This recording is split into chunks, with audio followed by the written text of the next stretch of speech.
The first time Mara saw him, he was standing beneath the iron archway of Ayton Cemetery, with the name Ayton Cemetery curled in rusted letters overhead. He looked like he was waiting for someone. It was late October, the kind of evening when the air tastes like rain and fallen leaves. Mara had come to visit her mother's grave, but she noticed him pale, dressed in a charcoal coat that seemed untouched by the wind. He didn't belong to the world of traffic and phone screens. He belonged to the stillness. "You're late," he said softly when she passed him. "For what?" she asked. "For me." That should have frightened her. Instead, she felt something settle inside her, a quiet recognition, as if she had known him before memory. His name was Daniel. He never left the cemetery grounds. That was the first strange thing. He would walk with her along the gravel paths, speak about poetry and forgotten towns, about how love outlives bone and breath. He knew details about her life. No stranger should know about the scar on her knee, the way she once wanted to become a pianist, the loneliness she never admitted. He never touched her at first, but when he did, weeks later, his hands were cold, not unpleasantly so, but like river water in winter. "You don't ask where I go at night," he observed once.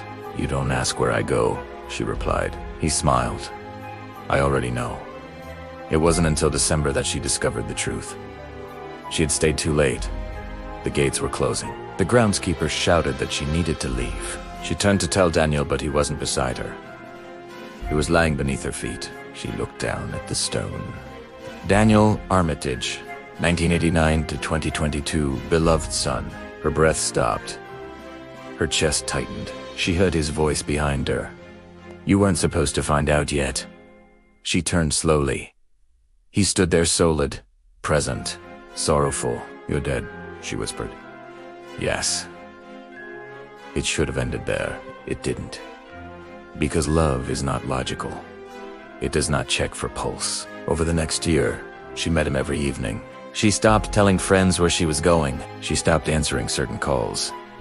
Her world narrowed to the cemetery, to his stories of a house beyond the river, of parents who still kept his room exactly as it was. He told her he had died suddenly.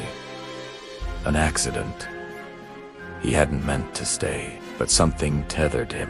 "You," he said one night. In spring, she discovered she was pregnant. The doctor called it impossible in quiet medical language. No father on file, no explanation. But she knew. When she told Daniel, he didn't smile. "They'll notice," he said. "Who?" "My family." Summer passed. Her belly grew.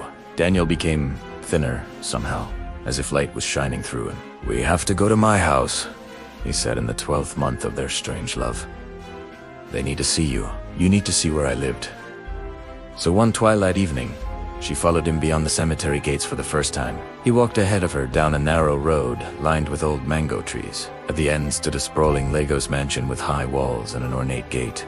The windows were dark. "This is it," he said quietly. She reached for his hand. Her fingers closed around air. He was already fading. Panic surged through her. Daniel, he was near the wrought iron gate. Now, his shape flickering like candlelight. "I can't cross the boundary," he said, voice thin as wind. "Not yet."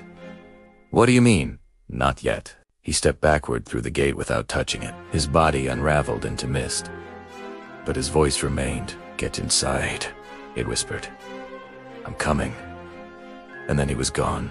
The gate creaked open on its own. Mara stood alone in the quiet street, one hand on her swollen belly, staring at the dark house. The porch light flickered on. The front door opened. An older woman stood there, eyes wide, staring directly at her stomach. Behind her, in the hallway, a family portrait hung crooked on the wall. Daniel's face smiled out from the frame. The older woman's voice trembled. "You're the one he's been bringing to the window." Cold ran through Mara's veins. "Come inside," the woman said. As Mara stepped through the gate, she felt something shift like crossing from one world into another. The air grew heavier. The baby kicked hard. From somewhere deep within the house, a familiar voice echoed softly. "I'm coming!" And for the first time, she wasn't sure whether he meant to return, or to take her with him.